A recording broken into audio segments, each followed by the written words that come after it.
Search is part of almost every application. Users search for movies to watch. Engineers search through terabytes of log messages to find exceptions. Drivers search through maps to find a destination. Search remains an unsolved problem, with lots of room for optimization. Many search applications have been built on Elasticsearch, an open-source distributed search engine. Elasticsearch is the code that powers some search-as-a-service products offered by major cloud providers. After 8 years of open-source development, Elasticsearch is excellent at core search functionalities, such as indexing data, sharding, and serving queries. With improved access to machine learning tools, search applications can advance in new and interesting ways. For example, an incoming search query can be sent to an API for natural language processing before being served by the search engine. A natural language processing API can derive additional meaning from the query, adding metadata to a search query. Machine learning can also be applied to better understand how people are searching across your search index and to optimize the search index to incorporate those user preferences. Liam Cavanagh is the principal program manager on Azure Search. He joins the show to talk about the architecture of a search index, how search queries are served by an index, and how machine learning APIs can be used to improve queries. This was an interesting show at the intersection of search and machine learning, and I hope you enjoy it.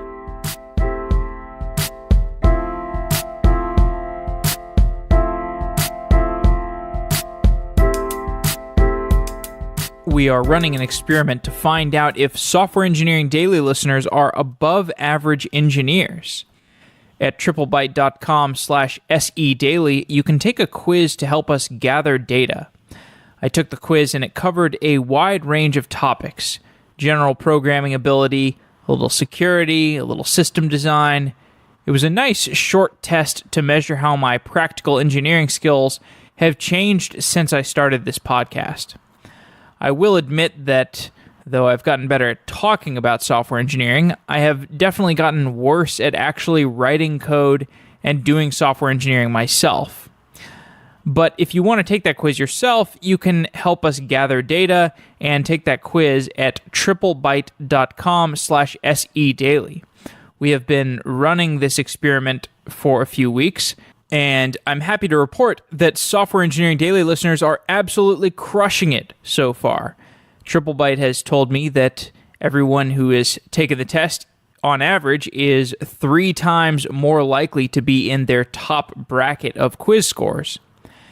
And if you're looking for a job, TripleByte is a great place to start your search. It fast-tracks you at hundreds of top tech companies.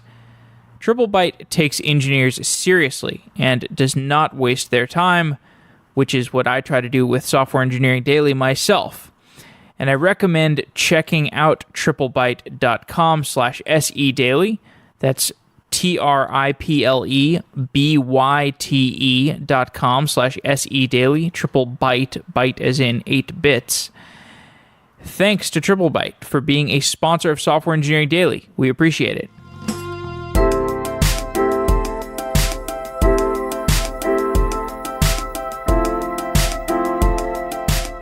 Liam Cavanagh, you are a principal program manager on Azure Search. Welcome to Software Engineering Daily. Oh, thanks for having me. We're going to talk about search as a service, but before I want to talk just a little bit about search more broadly, more historically, because then it'll be easier to describe the architecture of a web service built around search. Let's start with the idea of a search index, because this is kind of like the database that backs a search engine. How do you define a search index? Yeah, the way that I think of a search index is actually very similar to what you might find with, say, a table in a SQL database, where, just like you say, it's a place where you host your data. It's a thing that you do your queries against. And unlike SQL, where you would do a SQL query, typically what people are doing against an index is they're doing what's called a full text search, which says, here are the words that I'm interested in. Find me the rows, or what we would call documents, that are contained within that index, and then we bring them back. So we're very, very powerful at enabling this type of a full text search over your content, but then allowing you to really quickly and efficiently categorize it and group it and drill down into it. when a search index gets built, it will give different ways to access certain information that is in that search index. So for example, if you're searching over images, then the search index is going to be built one way. If you're searching over text documents, it's going to be built a different way. How would the implementation differ between an image search engine and a text document search engine? Yeah, so when you look at something, and specifically in the case of an image search, quite often there are multiple pieces of content that you want to leverage when you're doing that search. There is the actual image itself that you might want to display as a result. But traditionally, there's a lot of metadata that's associated with it that is very, very effective, enabling you to provide that search over. So for example, if, maybe there are tags that describe that image. Maybe it's the key colors within that image, etc. And the nice part about Azure Search is that you have, just like in the case of tables, you have these fields or columns where you can store all of these different attributes or this metadata that relates to that image so that you can search over it effectively. So for example, maybe that image describes the people or the actions that are happening within that image. So you can do the traditional full text search, yet bring in that image as a result as needed. And that's actually one of the advantages of going for something like a cloud platform like Azure, is that you can leverage the best of each of the data stores. So in Azure Search, we're really, really good at doing this type of full text search, as I just mentioned, but then you can persist or store that image into, say, blob storage, and then just bring it in as needed. So one of the things that we find as you move into the cloud is that it's no longer just one store. Before, where maybe you might have done full text search maybe in one system, now you have all kinds of different options where you can pick the best of each store and bring them in as needed. So we'll talk a little bit more about the ingestion process here. So like if you have a set of photos that you want to be indexed over within a search engine, assuming those photos have not been annotated, then you're going to need to have some kind of annotation system that's built into your search index ingestion process. So if I've got a collection of photos, there's no metadata around them, like such as labeling them as containing cats or not, there needs to be some step in the search index ingestion process where text metadata around those entities needs to be created. Describe what happens in that text metadata generation process. Yeah, so one of the capabilities that we have within Azure Search is something called an indexer, which allows you to point Azure Search at different pieces of content or different stores. And what it will do is it will crawl those stores and ingest that content. And what we've done more recently as part of our what we call cognitive search capabilities of Azure Search is we've enhanced that ingestion or that crawling process to leverage various different cognitive services. And I'll actually explain that a little bit. In Azure, through our cognitive services, these are these APIs that allow you to use machine learning to go through content and basically enrich it. So some of the cases might be, here's some text. Find me the key phrases from that content, or the people mentioned, or the locations or organizations. So it actually has the ability to extract out meaningful meaning from text. Now, if we look at your example, which is images, we can also leverage a lot of the vision-based cognitive services. So as we're ingesting or as we're crawling that store of images, we bring it in, but then we can use the integrated cognitive services to say, take this image and tell me what you find in there. And we might say, okay, here are the objects we found in that image. Here's a description of what we think that image is about. All kinds of other things that cognitive services can do to understand that image that then gets loaded or stored into your Azure Search Index to then be searchable. So this is all part of this whole ingestion pipeline that we offer as part of Azure Search. If we go back to just talking about text, even agnostic of images, there is still some metadata extraction that you can do if you have some machine learning APIs, for example. So if we're talking about unstructured documents, like long log messages. If you have a long log message, that's not something that is easy to build an index around. I mean, you can build naive indexes around, but if you have some kind of natural language processing that runs over those long log messages during the index process, you can build more rich metadata to be able to access that. Like if you have, if you want to do some synonym mapping or some other things. And this can differ from structured data, like a list of movies where you have maybe 10 fields for each of those movies, and you have a little bit more structure to the data. Could you talk about the difference between building a search index for unstructured documents versus building a search index for structured data? Yeah, that's a really great question because that is one of the challenges. It's actually a lot simpler if you're coming from something that has structure, like a database or some other store. Where it gets more challenging is this case where you're saying where you have unstructured content. It could be in PDFs or HTML files or Office documents, but you want to build out an effective search on that. And it's simple enough to crack the text on it and allow you to full text search. But really, what you want to do is get structure out of that unstructured content. And so as we're bringing in content, we talk through some of the things that cognitive services can do to build out structure. Like, for example, extracting out the key phrases, the people or organizations. But as we get into more specific examples, let me give medical as an example. Think of all of the medical content in there.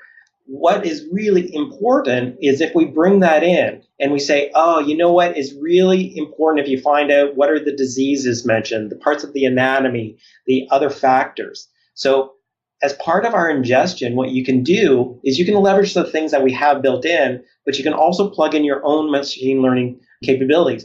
Maybe you create them all yourself, or maybe you use an open source project such as CTAKES, Clinical Text Analytics and Knowledge Extraction, which is a machine learning model that can do this entity extraction for you and plug that in. So it's very extensible how you do it. But you're absolutely right that a critical aspect of this is as you're bringing in content, trying to do your best to get meaning or structure from that structured content. When I create my search index and I want to make it available to users to access remotely over some kind of network connection, do I want to store that search index in memory or on disk? How does it get accessed? Yeah, with Azure Search, we are a platform as a service, so we try very hard to take a lot of those complexities out of the picture. Because we're an Azure service, there is an API that developers can use to programmatically access and search and query the index. But it's also important because it's accessible that we protect it. So we have these authentication mechanisms, these API keys that are part of that, so that whenever you query, you need to pass in the key so that you can authenticate and get the proper results back as needed. So that is all part of that. But to your other point of things such as memory, that's also part of the platform. We do certainly, as you can imagine, persist that index to a persistent store, but it's also important to query that data into memory wherever it's possible to optimize it as much as possible. So we try really hard as a platform to make it simple so that users don't have to really think about those challenges, but that doesn't mean that you can't, say, add in some sort of caching layer if you wanted to on top of that. Some of our customers do that as well. But for the most part, we try to simplify it wherever possible. All right, well, we'll come back to the architecture of building a search cloud service a little bit later. I want to talk more about the basics of a search engine and how a search query gets processed, because I think there's probably some people listening who maybe they never took a course on information retrieval, maybe they never really read about search engines, so even though they're a software engineer, they've worked with like a SQL database, they know what a SQL database does, they know how to query a SQL database, maybe a search engine is still somewhat opaque to them. So if I enter a query into some kind of document search engine, describe how that query gets processed and how that user gets search results back at a high level. Yeah. So the first thing to point out is that in many ways, the interaction that happens against Azure Search is not that dissimilar to how you would interact with, say, that SQL database. There is some sort of client code that connects the website or whatever's doing the search to the search engine. And just like in SQL, where maybe using .NET or some other APIs to access your SQL store, Azure Search also has APIs, whether it's REST APIs or .NET SDK. So there is a developer that would be building some sort of web application, some other client application that would leverage those APIs. Now, what happens, as you mentioned, when you have that search box is a user enters in those terms that they're looking for, and that gets formed into a query. And unlike a SQL query, this is an Azure Search query that says, okay, this is the location of my search service. I want to query this index. As we just talked about, that's a place that we store the data. Here's the full text query that I want to query, and maybe some other parameters that would be used. Say, I only want the top 10 results, or maybe I want to sort it, or maybe I want to tune the results in a different way. So the types of things you can do as a part of the query are maybe different from SQL, but the actual interaction pattern is actually very similar. Okay. Now, if I enter in a query and I'm going to get back a set of documents, is that retrieval process it using something like, so like we've done shows about text retrieval in the past, and we talked a lot about the TF-IDF search, for example. Is that query to document TF-IDF process, is that still a large portion of how you can return relevant documents in response to a search query? Yeah, that is still very much a part of most search engines. There's things like TF-IDF. There's also something called BM25. There's all kinds of different algorithms that enable a search engine to effectively take words and match it to the documents or the content in your index. But that's just one part of it, because it's one thing to be able to find what is textually relevant, but it's another thing to understand what is relevant to the user that's asking the question. And that's where this idea of scoring and tuning comes into place. I'll give you an example. Let's say that you were building a used car website and you had all kinds of different used cars that you wanted to sell. And if I looked for a Ford Mustang, I put that into the search term, it's one thing for you to show me the documents that match the words Ford Mustang, but it's another thing if you can actually show me results where there's a car for sale, a Ford Mustang for sale, that's in close proximity to me. Or maybe if you can understand things about me, maybe I have a preference for older models of Ford Mustangs compared to newer ones. You can actually leverage all these different factors to score or weight results differently. And that's a key thing of search, is it's one thing to find something that's relevant using TF-IDF or BM25, but it's another thing to be able to then leverage factors to then personalize those results. And it could also be for business value. Sometimes companies want to say, okay, if this is a relevant document, show this one higher up in the results because maybe there's higher business value to it. So there's all kinds of factors where scoring plays an important part. And we're trying really hard as part of Azure Search to simplify that as well, because it's such an important thing.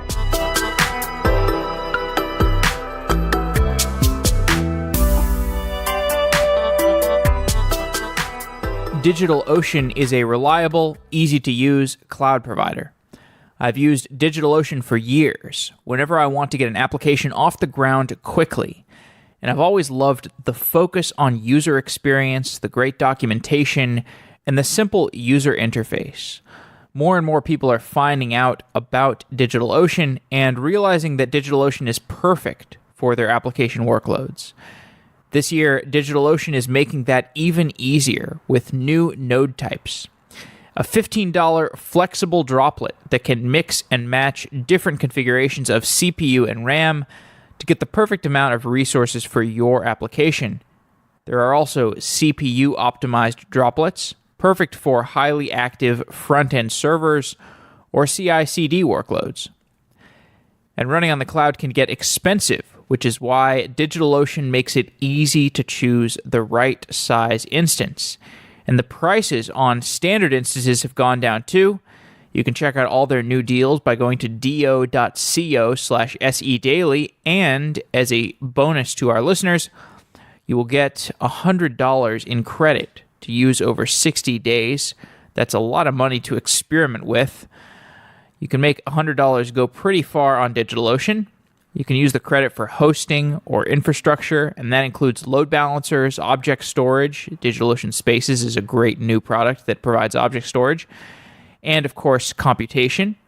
Get your free $100 credit at do.co/sedaily. And thanks to DigitalOcean for being a sponsor. The co-founder of DigitalOcean, Moisey Uretsky, was one of the first people I interviewed, and his interview was really inspirational for me. So I've always thought of DigitalOcean as a pretty inspirational company. So thank you, DigitalOcean.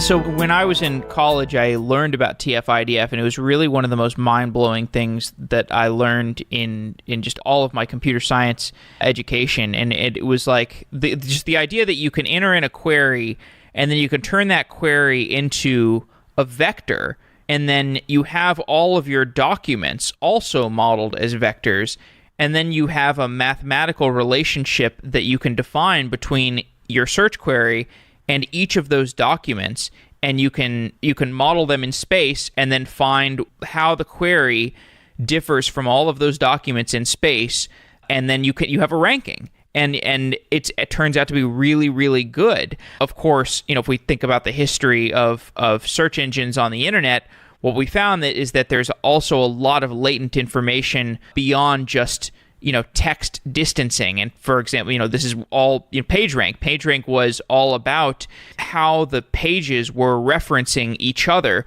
which in contrast to like a static text document search engine, the pages are getting updated all the time. There's new pages getting added, and then you have this real-time management problem of all these documents, and then you can have additional intelligence that you could add to the search engine over time based on, okay, so you have this linking relationship, and then people are clicking on stuff, and like, oh, maybe, something had the most references, but people still don't click on it in response to this query. So maybe there's something wrong with that query relative to the document. And so we can maybe, add in this other layer of scoring based on how people are actually clicking on stuff. And so you just get into layers and layers and layers of intelligence that you can layer on to a search engine.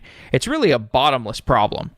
Yeah, you're right. And, you're exactly getting into some interesting areas because TF-IDF is absolutely amazing, like you said. And there's a reason why it's been around for so long is because it's so effective at that.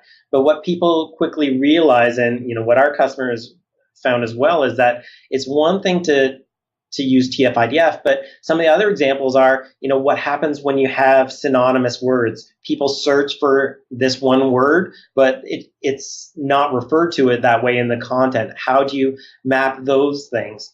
How do you do these things such as, I think you're talking about feedback loops, where it's actually, learning from what users are doing and trying to optimize the results based on interaction patterns.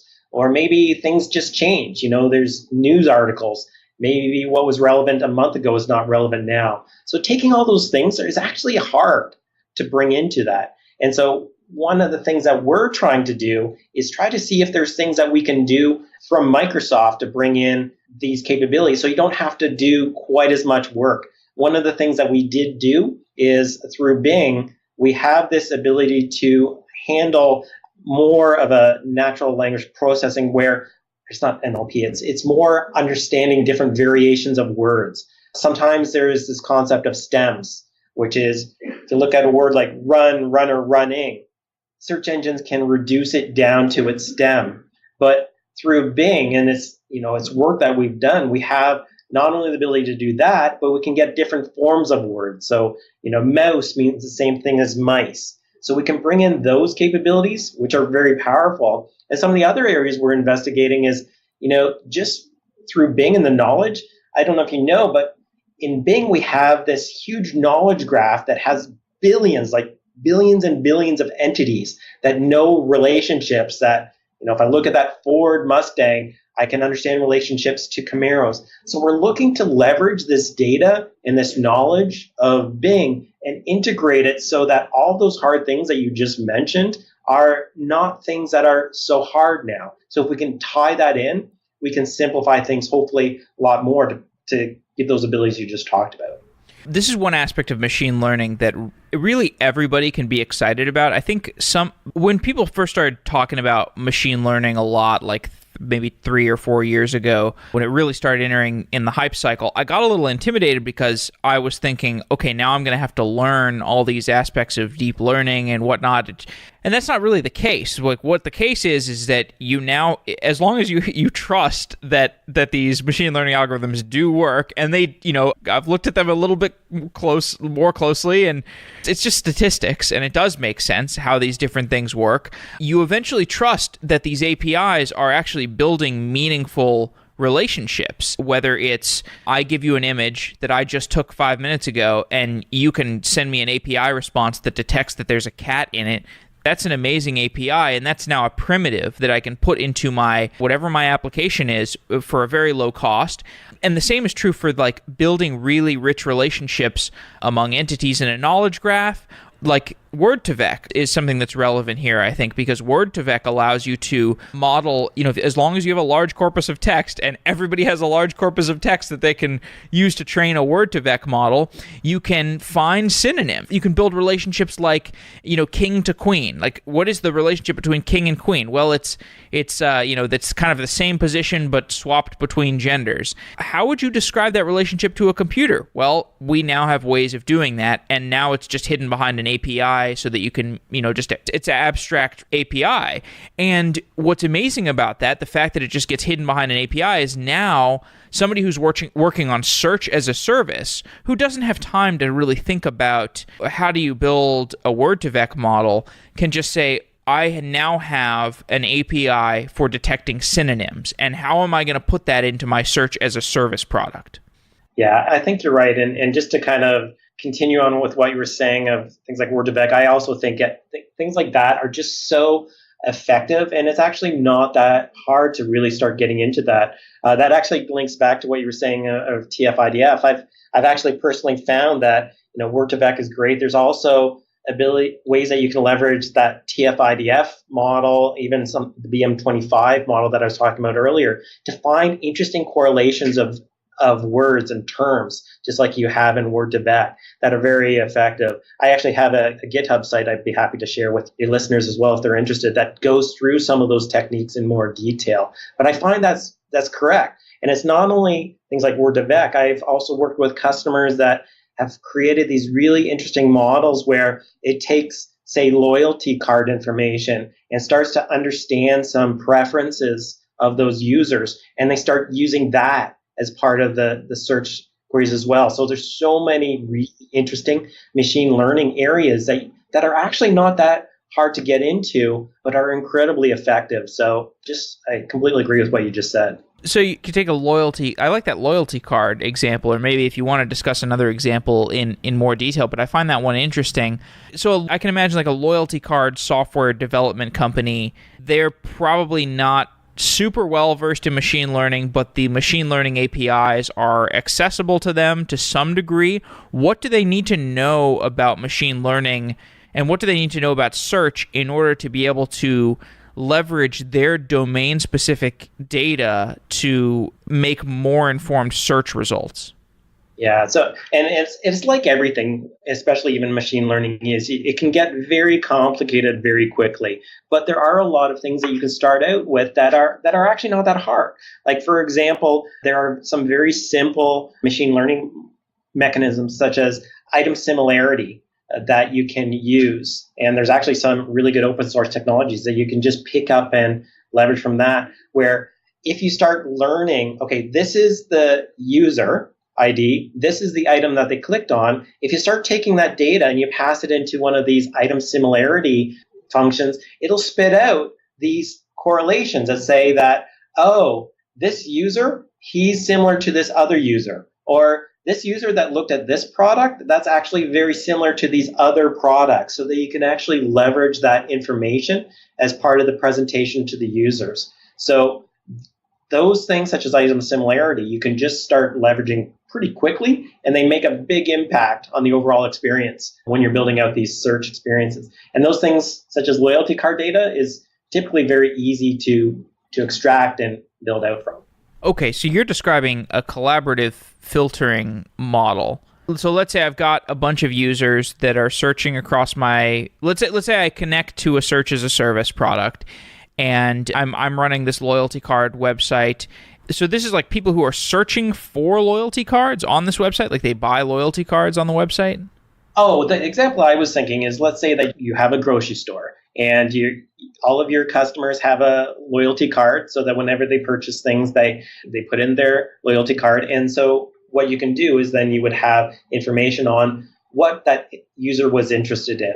So then you can use that to help present users with more relevant data. So actually say, oh, I see that you have a preference for these types of brands or these items, so that you can actually really personalize that experience for the user. So the example I was thinking was more in that area. Now, obviously, you have to think very carefully of what type of data you want to leverage there, but those things can really improve the experience for the user, so that if I'm searching for something, show me something that is more relevant to myself. Right. Okay. So that loyalty card data would get repurposed for, like, what is the search use case? Is it like the grocery store also has an online website, for example, and like they have the loyalty cards connected to the person when they search for groceries online? Yeah. So what typically happens in this case is that, let's take that grocery store example. They have a website, and someone comes in, and maybe they log in, they have this information that knows that this is the user doing the query. If that retailer, that grocery store, has that personalization information, they can then do the query, but they can say, you know what, search engine, I know that this user has a very specific interest in these brands. So if there's a matching item that meets that criteria, give it more relevance. So you can start leveraging your own data to optimize the query that you're executing against the search engine. And what's the relationship between the collaborative filtering model and the search index, and how often does that data get rebatched, or is it streaming? Can you tell me a little bit more about the relationship between those two modules? Yeah, so there's kind of a lot of it depends on the actual customers themselves. A lot of times what customers will do is they will build out they'll have, say, a nightly job that goes through and says, okay, here's the data that I have, and based on the current usage patterns, the current purchases by my users, here are the similarities that I am seeing. And they would actually store that as part of the search index, so that when somebody searches for an item, we can automatically bring back the idea that, oh, people who have purchased this have also been interested in these. So you can actually use that a bit of an upsell as well. So just having that part of the index can be very, very effective. But you can also do it on demand. There's a lot of ways where you can say, I just found this user that did a query. Are there any other types of users that are similar to them? And then you can find that, get that information back to help, once again, optimize the queries that go through to say, oh, people have searched for this, have also searched for that. Are you interested in these things? So it's really all about helping lead the user into areas that are interesting to them. Do you start to pay a latency penalty when you add in more intelligence and different elements to your search, when it becomes less naive? Yeah, sometimes it does. In those cases where I was talking about using the batching, where you're actually processing the content in a nightly job and you're loading it in to the index, there's really not an overhead there other than the fact that you processed it all as a nightly job. If you do this as part of a dynamic on-demand query, you are right that this can impact some of the latency, because first you have to do a call to get those recommendations, bring that back, change the query, and then re-execute it. So the advantage of the dynamic is it's more real time. The disadvantage is that, like you say, there can be an addition of latency that comes into play.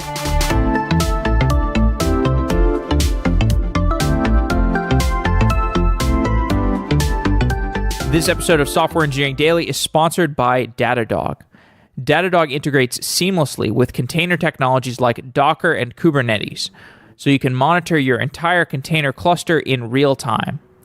See across all of your servers, containers, apps, and services in one place with powerful visualizations, sophisticated alerting, distributed tracing, and APM. And now, Datadog has application performance monitoring for Java. Start monitoring your microservices today with a free trial. And as a bonus, Datadog will send you a free t-shirt. You can get both of those things by going to softwareengineeringdaily.com/Datadog. That's softwareengineeringdaily.com/Datadog. Thank you, Datadog.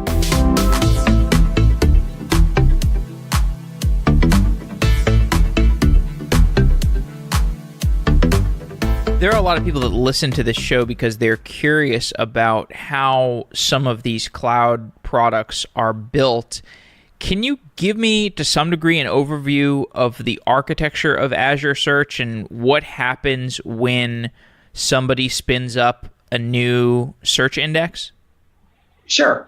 A couple of things that I'll just point out at the start is Azure Search is actually leveraging an open source technology called Elasticsearch. Now, we picked that technology because it's a really effective and powerful search engine, but we actually run that within our Azure environment on Azure VMs. Now, we have our own API layer that sits on top of Elasticsearch, so it allows us to somewhat simplify the API, the queries that you do against the search engine. It also has some protection capabilities into it as well. But Elasticsearch is very much the core of the search engine.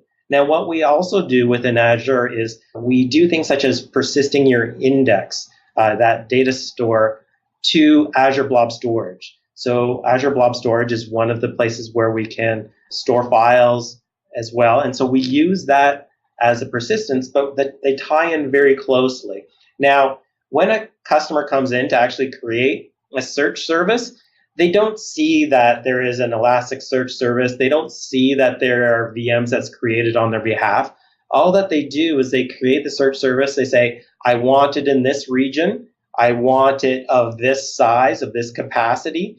Go in and create it. And we come back and we give them all the API details that they can then start using and leveraging. But for the most part, we are purely using Azure technologies, whether it's Azure VMs, we're using the blob storage, we're using a number of other things that we've just packaged together so that we can make managing and running these things really effective.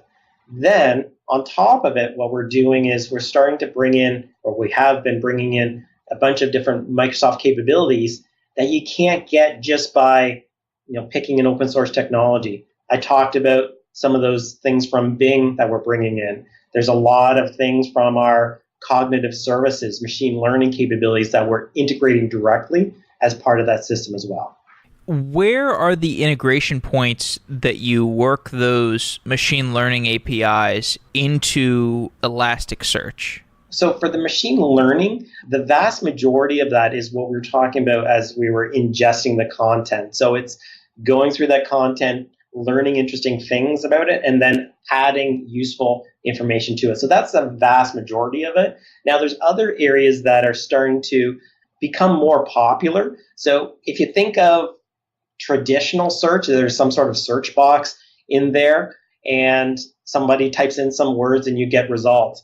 But what's happening now is that people are moving beyond that. They use Google and they use Bing every day, and they're starting to understand that they don't necessarily need to just enter in words. They can ask natural questions like, find me, a home that's in a good neighborhood in this price range. So they can ask more natural language questions. So the interaction pattern is different.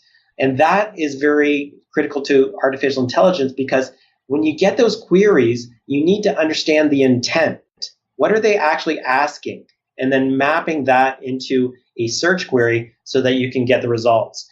People are moving towards using voice, not entering terms, or actually talking and expecting search results to come back. So artificial intelligence is becoming very important, not only in the processing of the content, but also in how you actually interact with the search engine itself. Let's go back to talking about these high-level use cases. Do you have any more unexpected customer use cases that you've seen? Yeah, we've definitely had a number of those that have come up. One of the interesting things when we first started the project was that, there was a lot of assumptions that pretty much everybody's going to have some sort of search box. And we talked about how that's changing in one ways, but we're also finding that there's a lot of customers that use search engines and there's no search box at all. One of the things that is surprisingly powerful of search engines is its ability to group content quickly to allow you to then filter it in. And we call those facets. That's the idea that whenever you go to a retail site and you search for shoes, maybe it shows you a facet of colors, maybe a facet of manufacturers, facet of size range and price, whatever. And then you can drill in and filter on the results. One of the things that I found really interesting is that a large number of customers actually use our search engine without a search box at all. They just show the user these categories that allow them to quickly drill down into them, which was somewhat surprising to me at the start. And secondly, I'm actually finding, interestingly, that people are starting to use search engines as an alternative to machine learning. So what they're using is, let's say that you have a business to business where you get this set of data that might contain business names.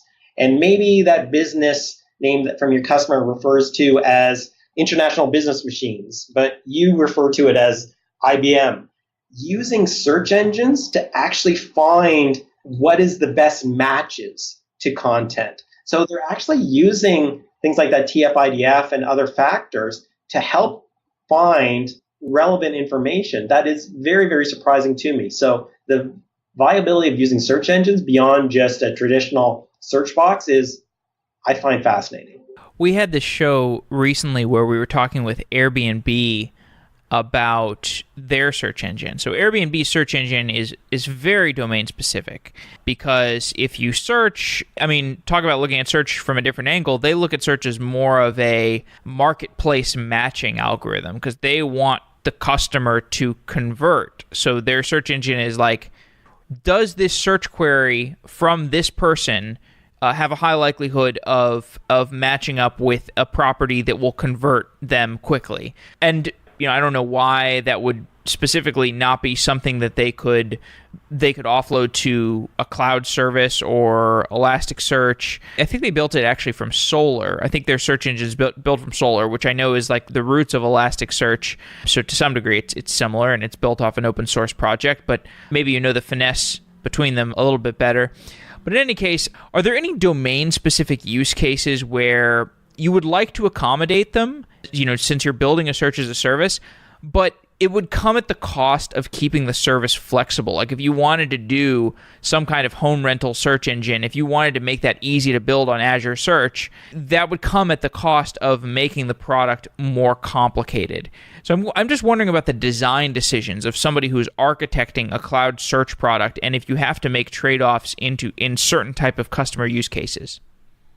Yeah, it's true. When you build a platform as a service, you have to make a certain number of decisions on what you expose, what you don't expose. Because if you expose everything, then it's no longer a platform and you can't really manage it easily for the customer on their behalf. So, and it's true with Azure Search. We had to make some decisions as well. If you take that Airbnb case, I don't know, but I suspect they have a really large number of people that are focused purely on search and building out machine learning models for that. Now, not every company can allocate a lot of people to building an effective search. So we try to see if there's ways that we can offer a similar set of capabilities to what you would see in Airbnb, but maybe in more of a platformy way. So for example, when we first built the search engine, Azure Search, we talked to a lot of people and we understood the types of scoring and the tuning that they do, such as what you just said with Airbnb. And we started to learn that the vast majority of customers have a very specific type of tuning that they need to do. So rather than offering every single piece of API or customization or machine learning hosting that is there, we could say, you know what? Let's just provide these capabilities out of the box so that you can just say, yes, I want to use that. Now, is it ever going to be as effective as sending an army of people to build out your own machine learning models? Probably not, but it's probably pretty close. So if we can offer a good set of capabilities to do a similar type set of things to what you see in Airbnb, we find that a good portion of the customers really appreciate that, and there's value to that. But I think your point is very valid that when you look at platforms, you're never going to have the exact same set of capabilities that you would find in core Elasticsearch or Solar. But then that comes at a cost of management and cost as well. Tell me about some of the other challenges of building a managed service. Yeah, so, these data stores are never perfect, and there's things that happen with them, whether it's corruption, other things that occur. And one of the interesting things is you find is that when people first start with these technologies, it's very easy often to get started. But as you start adding content, as you start really pushing the limits of it, you start needing to think about replication and availability and all these other factors. It often gets really, really tough. Now we have, I can't say exactly how many, but we have a large number of these Elasticsearch instances around the world. And we've learned a lot through all of the telemetry we've built and the automatic recovery of those systems to make sure that we can keep these up and running.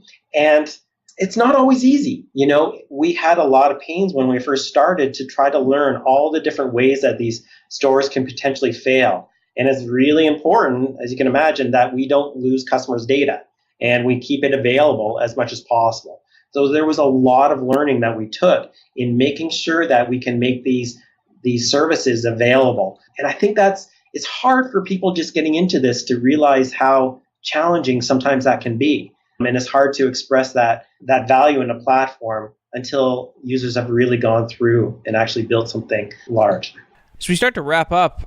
I'd love to know what kinds of research you're seeing that is interesting to you, either in the area of search or machine learning that you think might be applicable to a managed service like this. Yeah, so there's a couple of interesting areas that we've been focusing on. One is in the area of what we call custom named entity recognition. So named entity recognition is the ability to say, okay, in this content, here are the interesting, like I said, organizations, people, other key phrases that were found. So that's entity recognition. The ability to do custom named entity recognition is, I think, one of the most interesting things from a search perspective, because every single customer is going to have their own set of content, their own entity types that they're interested in. I talked about medical, maybe it's diseases and disorders. If you look at legal, maybe it's people like judges or cases or other topics or entities that you're interested in. So being able to leverage machine learning capabilities to go through a customer's unique content and understand very specific entity types, I think is really powerful, because then it allows people to really plug in whatever they need to do. And I think that's one factor that's very interesting. The other things that we've been making a big effort in is in the area of OCR as well as form understanding. OCR, which is the idea of looking at an image and extracting text from it, is something that's been around for a long time, but it's never been really effective. We've actually started using machine learning, specifically neural nets, to build out our models for doing OCR, and it's having a huge impact. We're getting very, very accurate results that come back from the extraction of content from images. So now it's not just files with text that we can index and make searchable. It's actually images, whether it's a scan or a fax or a handwritten note that starts plugging in. So machine learning is really making all of this data much more accessible for us to both ingest and enrich. Yeah, that's certainly exciting. I'm really looking forward to seeing this make its way into more and more consumer applications. It's taking a while, but I think it's I don't know, we've got a bright future ahead of us. Yeah, I agree. Liam, thanks for coming on Software Engineering Daily. It's been great talking. Thank you very much, Jeff. It's been great talking with you. Azure Container Service simplifies the deployment, management, and operations of Kubernetes. Eliminate the complicated planning and deployment of fully orchestrated, containerized applications with Kubernetes. You can quickly provision clusters to be up and running in no time, while simplifying your monitoring and cluster management through auto upgrades and a built-in operations console. Avoid being locked into any one vendor or resource. You can continue to work with the tools that you already know, such as Helm, and move applications to any Kubernetes deployment. Integrate with your choice of container registry, including Azure Container Registry. Also, quickly and efficiently scale to maximize your resource utilization without having to take your applications offline. Isolate your application from infrastructure failures and transparently scale the underlying infrastructure to meet growing demands, all while increasing the security, reliability, and availability of critical business workloads with Azure. To learn more about Azure Container Service and other Azure services, as well as receive a free ebook by Brendan Burns, go to aka.ms/sedaily. Brendan Burns is the creator of Kubernetes, and his ebook is about some of the distributed systems design lessons that he has learned building Kubernetes. That ebook is available at aka.ms/sedaily. Wow!